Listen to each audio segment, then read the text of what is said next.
اتنی فستائیت، گرفتاریاں، چھاپے، کیسز، سارا کچھ ہونے کے باوجود آپ نے بہترین طریقے سے اس ملک کے اندر آزادی کے لیے احتجاج کیا. اور انہوں نے یہ بھی کہا کہ میں پوری قوم سے کہنا چاہتا ہوں کہ ٹی چوک میں 4 تاریخ کو آپ نے حقیقی آزادی کے لیے پہنچنا ہے. اسی طرح سے 5 تاریخ کو وہاں پر لاہور میں مینار پاکستان کے سامنے احتجاج ہے، تو وہ ڈیفینیٹلی وہاں کی حد تک جو سینٹرل پنجاب ہے وہ وہاں پہنچے گا. خان صاحب نے کہا ہے کہ اس وقت جو معاملہ ہے، جو ترامیم کے ذریعے یہ چاہتے ہیں کہ ملک کو مزید اندھیرے میں لے کر جائیں، اس کو ناکام کرنے کے لیے آپ نے نکلنا ہے. آج خان صاحب نے بات کرتے ہوئے یہ بھی بات کی کہ امام حسین علیہ السلام اس وقت جب کوفہ میں وہ دیکھ رہے تھے کہ وہاں کوفے والے لوگ جو ہیں وہ ان کا ساتھ نہیں دے رہے، انہیں کہا گیا کہ واپس چلے جائیں، حالانکہ دوسری طرف لاکھوں کا مجمع تھا.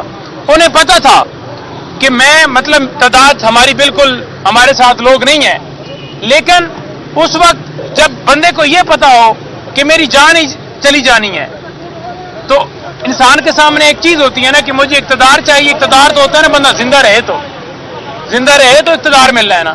تو ان کا جو اس وقت مقصد تھا وہ یہ تھا کہ انہوں نے حق کا کلمہ بلند کیا. انہوں نے کہا کہ میں جھکوں گا نہیں، غلامی منظور نہیں کروں گا.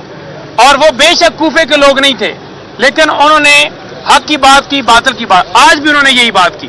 انہوں نے کہا کہ میں جیل میں پڑا ہوں، تو مجھے اگر اقتدار جو ہے وہ چاہیے ہو یا کوئی ایسا معاملہ ہو، تو آپ نے دیکھا کہ پوری تحریک انصاف کے اوپر جو کریک ڈاؤن کیا گیا ہے، جو کچھ کیا گیا ہے، تو ہم تو کہتے ہیں کہ ٹھیک ہے جی ڈیل کرتے ہیں، لیکن انہوں نے کہا کہ میں اپنے اصولوں پر قائم ہوں اور اپنے موقف سے پیچھے نہیں ہٹوں گا. نواز شریف کی انہوں نے بات کی ہے.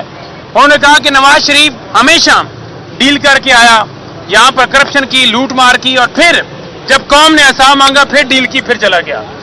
3 امپائرز، بلکہ انہوں نے 4 کا ذکر کیا، 4 امپائرز کے ساتھ کھیل کر یہ واپس آیا ہے.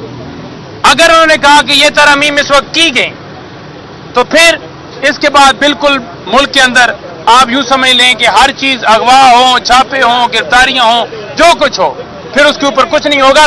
آپ نے ہر صورت اس کے اوپر ریزسٹ کرنا ہے. وکلاء کے حوالے سے بھی انہوں نے خاص طور پر کہا کہ وکلاء کے لیے میرا پیغام ہے کہ آپ تمام لوگ قانون اور آئین کی بالادستی کے لیے نکلیں، اور اس جو یہ گھنونی سازش کرنے کے لیے انہوں نے پلان بنایا ہے، اس کو آپ نے ناکام کرنا ہے. IGKP اس کے حوالے سے خان صاحب نے بات کی ہے، جو وہاں پر جرگے کے اوپر فائرنگ کی گئی ہے. خان صاحب نے کہا کہ جس طرح سے IGKP نے وہاں پر رول ادا کیا ہے یہاں وفاق کی ماں کے اوپر، بالکل اس کے خلاف کارروائی ہونی چاہیے، اس کے خلاف بالکل انکوائری ہونی چاہیے، اور اس کو قانون کے مطابق اس کے ساتھ ٹریٹ کیا جائے. کیونکہ خان صاحب نے اس چیز کو اسٹرانگلی کنڈیم کیا ہے، اور انہوں نے بڑا اس کے اوپر رجسٹ کیا ہے کہ اس نے جو وہاں پر کروایا ہے یہ کسی معاشرے میں، کسی اسلامی معاشرے میں جائز نہیں ہے. آخر میں یہ کہوں گا کہ دیکھیں، خان صاحب نے یہ بات کی کہ ڈیتھ سیل کے اندر رکھا ہوا ہے.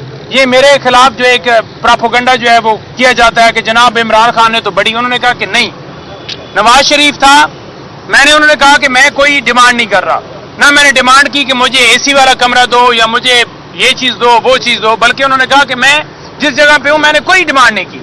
یہ نواز شریف یہ ہاسپٹل میں رہتا تھا، اور زرداری وہ بھی ہاسپٹل میں رہتا تھا، اور ان کے پاس AC تھے، لوگ مل رہے ہوتے تھے. آج بھی 1 مہینے سے زیادہ ٹائم ہو گیا ہے عمران خان صاحب سے پولیٹیکل لوگوں کی ملاقاتیں نہیں ہو رہی، بچوں سے بات نہیں ہو رہی.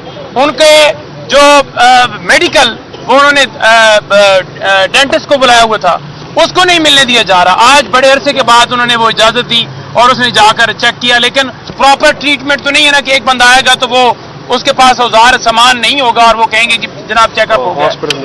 یہ نواز شریف نے ایک بات کی تھی کہ جو ووٹ ہیں یہ کن بھیڑ بکریوں نے ووٹ دیا ہے، یعنی کہ عمران خان یا تحریک انصاف کو. انہوں نے کہا کہ تمہاری حیثیت کیا ہے؟ 2 حلقوں سے، ایک منسیرے والا اور دوسرا لاہور یاسمیرہ، 74,000 سے یہ بندہ وہاں سے ہارا ہے. اور یہ ہم نہیں کہہ رہے، یہ پتن کی رپورٹ کہہ رہی ہے. تو جس بندے کو خود وہ اس طرح سے گندا ہو کے آ رہا ہے، اس کی بات کی کیا کریڈیبلٹی ہے؟ اس کا کام ہے صرف اور صرف آنا، ڈیل کرنا، ڈیل کر کے باہر جانا، پھر آنا، پھر ڈیل کرنا، پھر باہر جانا. لیکن عمران خان صاحب نے واضح اندیا دیا ہے کہ ہم جو احتجاجوں والا سلسلہ ہے اس کو تیز کر رہے ہیں، اس کو بڑھا رہے ہیں، اور یہ ایک جہاد ہے, آپ نے اس جہاد میں حصہ ڈالنا ہے, حصہ لینا ہے. کوئی بندہ بھی نہ گرفتاری سے گھبرائے نہ کسی اور چیز سے گھبرائے, آپ نے قربانی دینی ہے. کوئی بھی قوم بغیر قربانی کے آگے نہیں بڑھ سکتی, اور انشاءاللہ تعالی عمران خان صاحب کے ویژن کے مطابق پوری قوم ان کے ساتھ کھڑی. Thank you sir. 5 تاریخ کو آپ جا رہے ہیں وہاں پہ لاہور میں احتجاج کے لیے, کیا علی امین گنڈا پر اور جائیں گے دوبارہ؟ علی امین گنڈا پور صاحب انشاءاللہ تعالی ڈی چوک ہر صورت پہنچیں گے.